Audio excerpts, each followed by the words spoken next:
the dynamics that you think would drive growth in China and India? Because, you know, many are skeptically watching whether or not they would live up to the optimism and the potential that's being touted out there for both of these economies this year.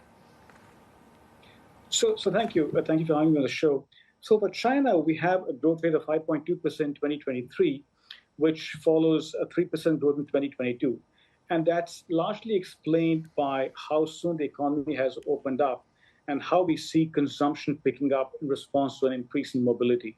So this year, 5.2%, is largely going to be led by consumption.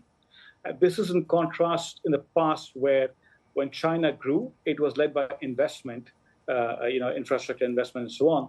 But this time, because so much of consumption was repressed during the pandemic, a lot of savings, and all that now comes to the fore, so we expect a consumption-led recovery.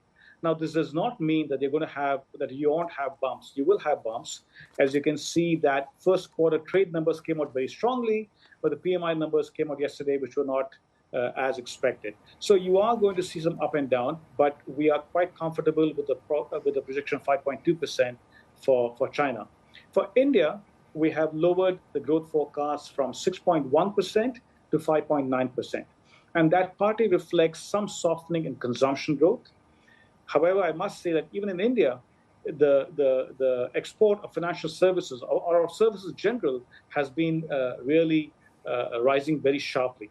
So we're quite comfortable that at 5.9%, India should do well. These two countries together account for about 50% of global growth this year. Asia as a whole, 70%.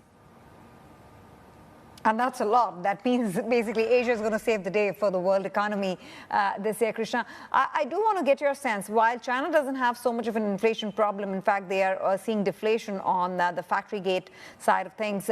India's inflation trajectory, how do you see that pricing in to real growth? So India's inflation, again, I think the last reading we had, it just came down below the comfort zone, right, of the RBIs. So, but again, India, like in other parts, I want to differentiate China and Japan are the two countries where inflation is not so much of an issue compared to the rest of Asia, where we believe that inflation is still an issue. Core inflation in particular is sticky, and that's partly because in most countries in the region, output gaps have either closed or are closing. And number two, pass-through from previous depreciation is still a big factor there.